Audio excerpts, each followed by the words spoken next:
Hello there, and welcome back to War Thunder. Don't click away. Yes, this is Naval Forces, but my god, this battle, and especially this ship.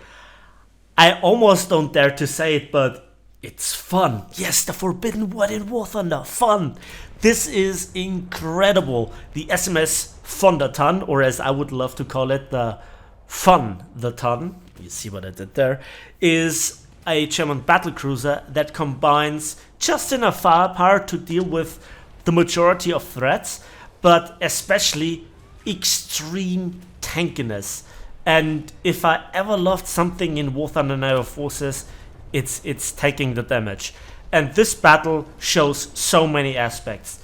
Dealing with cruisers, obviously, to reduce their number in this game mode, but also taking fire and dishing it out with other dreadnoughts, and you will not believe the incredible fight that I will have with not just one but two battleships at the same time, and then also another separate duel. And it also has aircraft attacks, threat of long lances, a bit of teamwork actually, and yeah. Stop the video, get yourself something to drink, you know, a good hot coffee or tea, a snack, whatever floats your boat, and just relax, strap yourself in for an incredible battle. And this video, then again, because I'm now on my new PC again, in 4K resolution for your pleasure. So, the Tann. One of the heroes of the Battle of Jutland, an incredible machine, an incredible history, an incredible combat record, and yeah, it also is making its appearance in War Thunder. It got introduced with this new patch, and because it is a very new vehicle, it is blessed with relatively low repair costs in contrast to the other German dreadnoughts, which have up to 45,000 civil line repair costs. The Tann at the moment fully upgraded costs a mere 8,000 civil lines. And in the tech tree it comes right after the Admiral Graf Spee, which makes sense, to be honest. Battle rating 6.0, and I think that this is one hell of a fun ship. Now, the German battlecruiser design deviated from the British approach in that smaller artillery was used in exchange for tankier armor, because the Germans had less ships, and so the battlecruisers after the initial fight were expected to also participate in the main battle or in the main fleet battle, to kind of reduce the difference in, you know, capital ship numbers. So the ship in War Thunder is equipped with 4 twin 283mm turrets. They have one in the front, one in the back, and two in the middle in an wing turret echelon firing arrangement. That means you have cross-deck firing abilities. The firing angles are a bit more preferable for the push-in advantage if you fire to the left. If you want to kite away, it's better to fire through the right.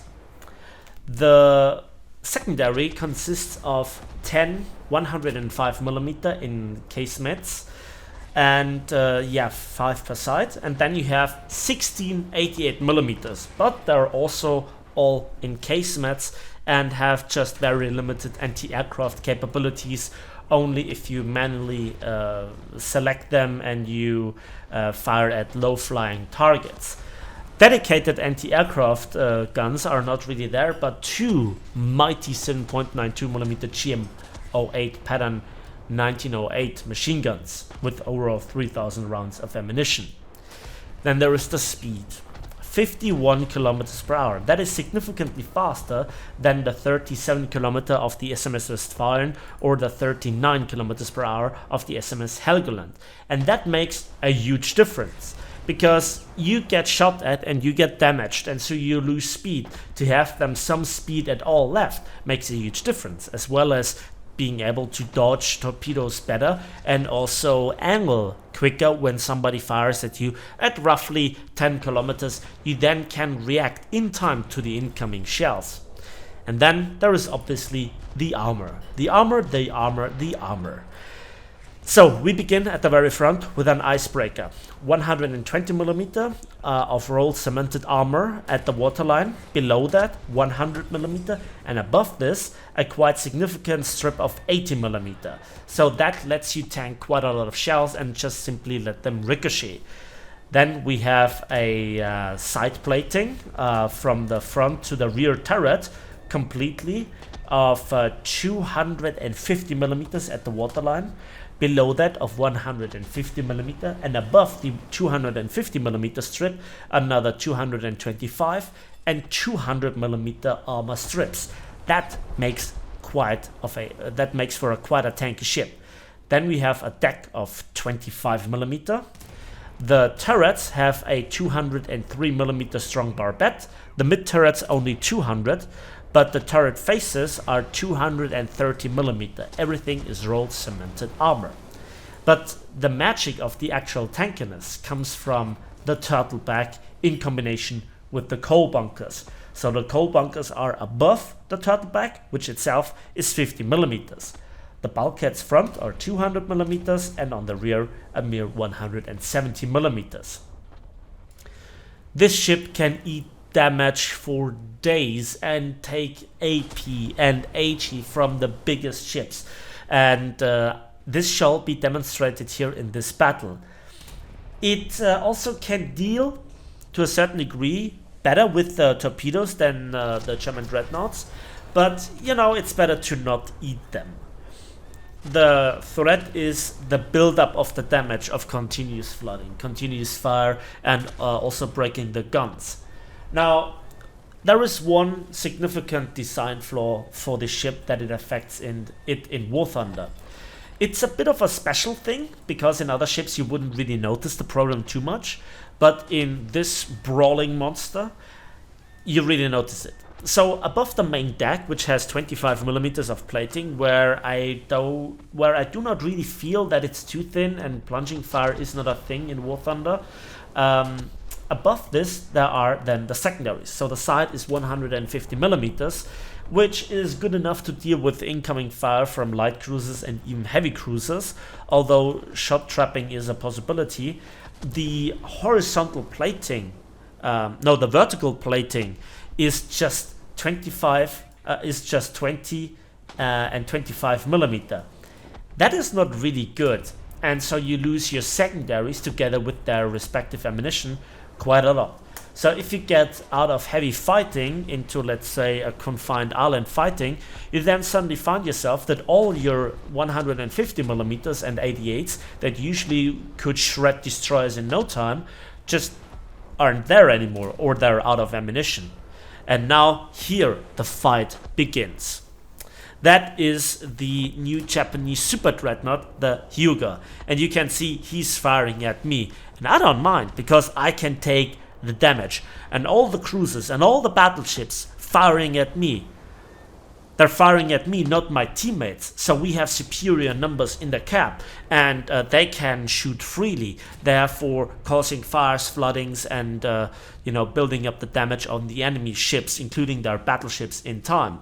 Now, the reason why I dare to even fire at this guy and not just, turn around and try to run is because Gaijin has managed to flip the armor of the belt of the IGN Hyuga.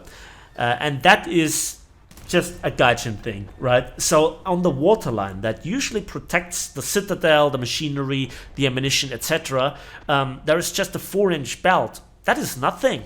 That is nothing for my 11-inch guns.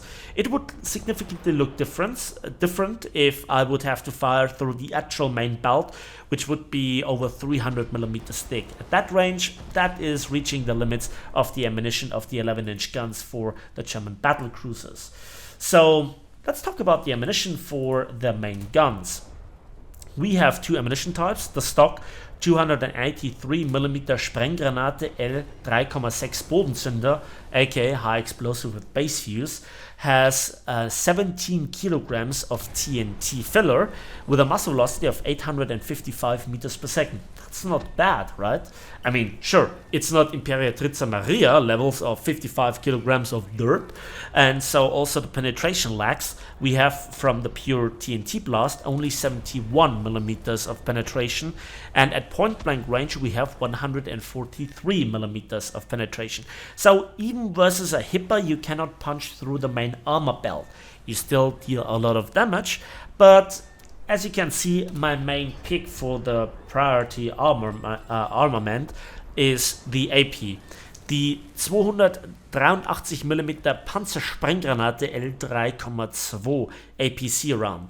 Also the same muzzle velocity of 855 meters per second and nearly 9 kilograms of explosive mass, resulting in a muzzle velocity for the 302 kilogram heavy projectile at point blank range of 469 millimeters of penetration, and at 10 kilometers still 280 millimeters, and at 30 degrees angles of impact 225. So you can see I try to duel here with the Huger, and I have a reasonable chance to punch through his 4-inch belt.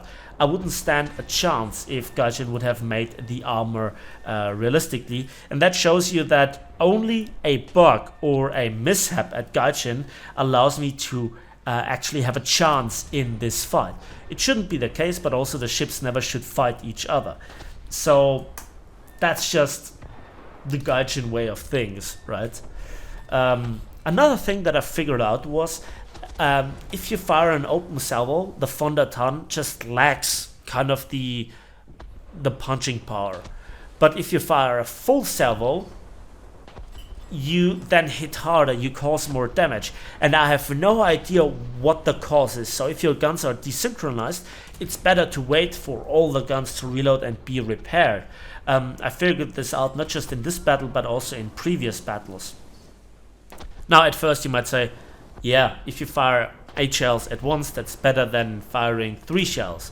But if you would fire 2 shells, another 2 shells, another 2 shells, and another 2 shells in very quick succession, you should have the same damaging effect and the same drop pattern. But you don't have.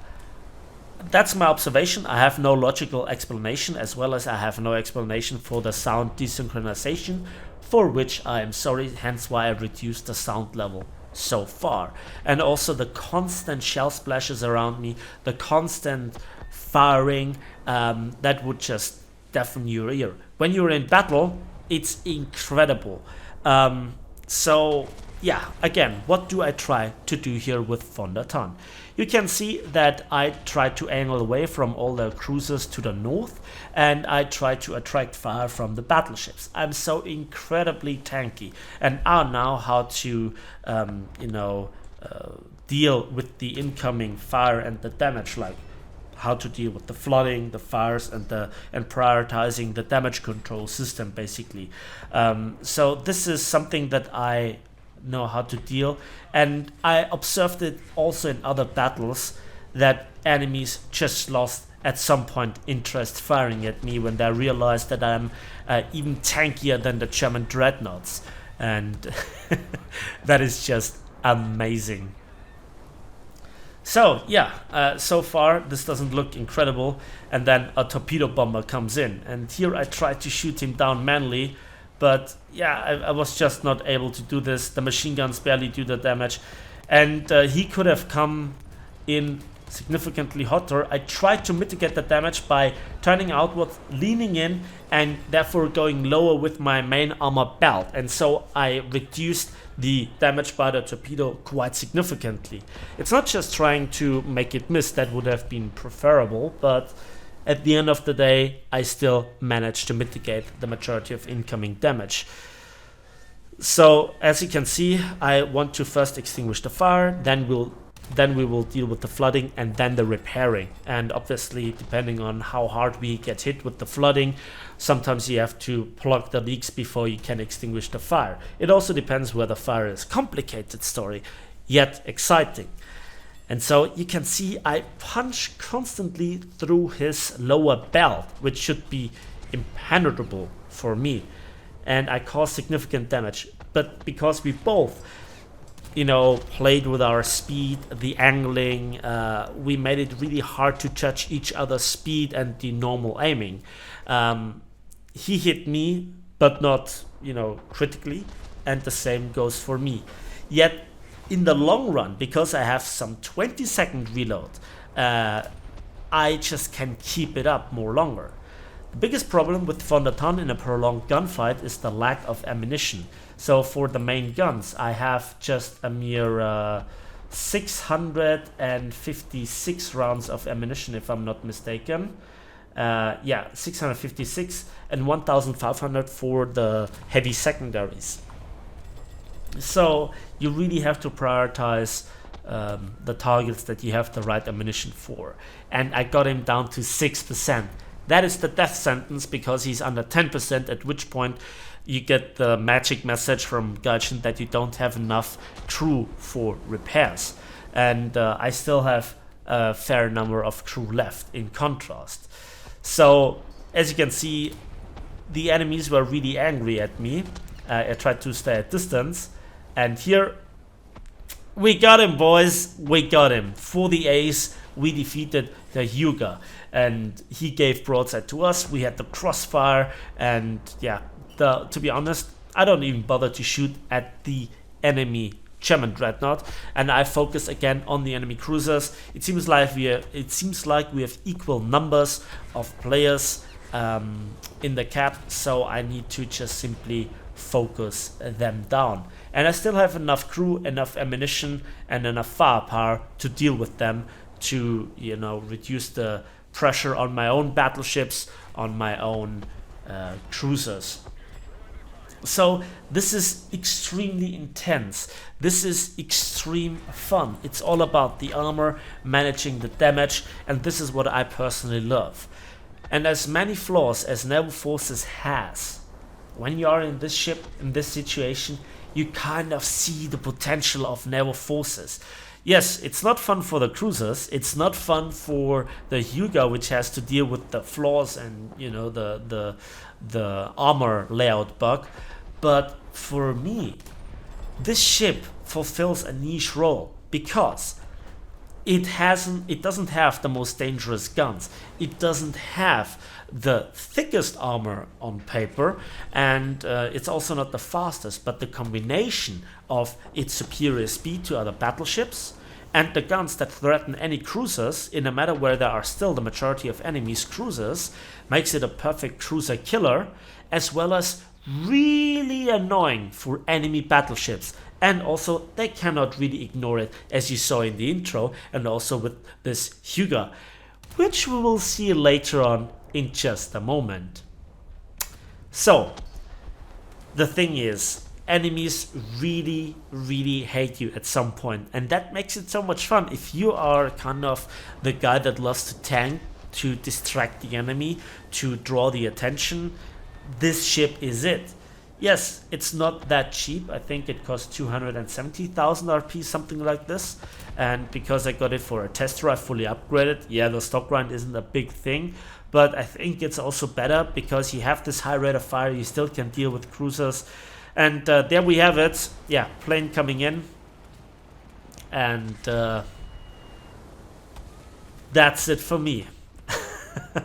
I will drown, but here I try to just cripple this enemy cruiser.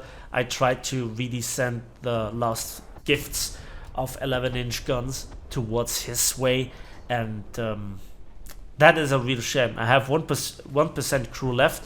I would now prioritize from all the firepower towards, you know, stopping the flooding, and then I might recover, you know, if then the enemy doesn't fire at me. So yeah, I now have all the guns fully operational, but I can't seal the leaks, which is a real shame. And so I try to now switch to the secondaries, but it's all too late, and the SMS Westfalen finishes me off after I've shot down a plane and I got 5 kills, and I also participated in the destruction of many other ships. And here you can see, instead of picking an expensive dreadnought or, you know, a cruiser that is a bit pointless to bring out, I again use a backup for the ship, and it's just so much fun. It's desirable to continue the fight in this thing. It will get extremely expensive the next patch because you cannot have fun. Yes, fun, the forbidden word in War Thunder. And Gaijin will punish it hard with the next economy update, which we'll probably see in just a few months' time. So we can see he is low on crew, 7%. He's already going down and flooding. I want to finish him off and to reduce the enemy's numbers. And there you already heard the pling. The shells are landing and we got it. Yes, it was a bot, Seraphim by the way, but it doesn't matter. We now have again the numbers advantage and that looks like a player. I'm waiting for the complete reload and enjoying a burning and descending plane. And the servo's off. So yeah, how can this ship fulfill this magic role of a tank that is also fast and has this a threat to still basically everything? And you know, I want to play the Invincible, the HMS Invincible at some point, but my god, was this ship fun. In fact, I put a talisman on it while I had the test run from Gaijin and researched it in just a couple of days.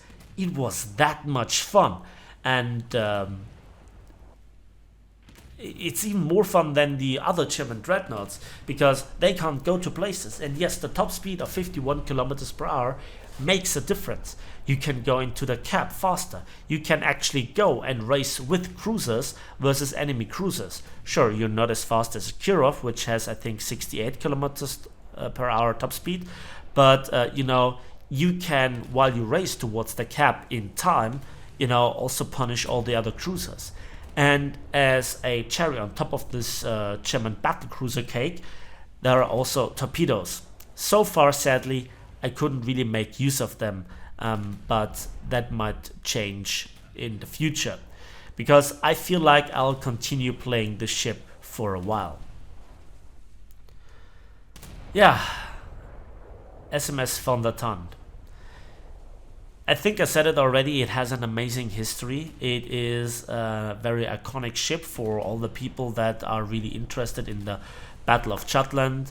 I was really excited when it was announced in Devblock, but I thought, you know, it won't be that much of an interesting ship in War Thunder because we have Imperatrice Maria, we have the IGN Hugo, we have so many other ships that have bigger, nastier guns where this armor will not hold up to the punishment. But I proved myself wrong. This ship can do the job. This ship is fun and it has significantly more influence on the outcome of the battle because of the combination of just enough firepower to deal with more or less everything, and also speed and firepower, and have I mentioned the tankiness? It's all there. So I was warned here by the battleship that long lances are in the water, and I probably wouldn't have paid attention, but he has warned me, and so yeah, I can do a bit of evasive action, and I also thank him for the warning. And again, we have the Hugo. I noticed the heavy impact of the shells, but I must ignore him now for a while because again I need to focus down this cruiser because he already poisons the water with more long lances, and those torpedoes, despite the improved underwater protection for the von der Tann, it's, you know, you better not catch some of those. So yeah, 11-inch guns with AP versus those World War II cruisers. That is one hell of a punishment. It's just the perfect weapon. And it wouldn't be as impressive as, let's say, all the 12-inch weapons if it wouldn't be for the 20-second reload, which really never... You never... The choking effect of enemy cruisers on enemy cruisers is just there. And that is just what makes the ship so effective and also fun. And still, I would say it's not overpowered. Maybe I wasn't focused enough to this point. Maybe I wasn't really destroyed in the usual ways. But this ship just appears always for me at the right spot at the right time. I always have good results, and I just love playing it. It is fun. I just lack the length of video time to explain it, but there are so many scenes. However, I wanted to show you this entire battle to give you a hint on what's going on with this ship. So you can see I received quite a lot of heavy flooding. Again, I'm playing here with my speed to throw off the aim of the enemy Hyuga, which either is the same player or a different one. Maybe he has used a backup. I don't know. But yeah, I think to myself, you know, now I'm still fully operational, and as much as I would love to sink this tourney, for a change, I think I have to prioritize another target. I'm thinking about switching fire at this moment, and yeah, I think the decision has fallen. One last salvo at the tourney, and then we try to turn away and focus on the enemy Hyuga, which just has really aggroed me now. Usually I would not recommend firing at enemy battleships, but the Hyuga, that's a special case. So I knocked out 3 of the 4 turrets of the tourney. He's burning, that's an ammo rack hit. He has to deal with his own ship for a while, so now I should be able to focus fire on the enemy Hyuga. First I have to find it, and there it is. So the combat range is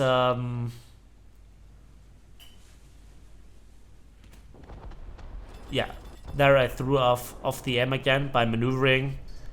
The combat range is less than 8 kilometers, so I have more than enough penetration, around 300. There is a decent chance that I could also go through the upper belt at this range if it's perfectly flat. Shells are landing. And that's what I'm talking about. Yeah.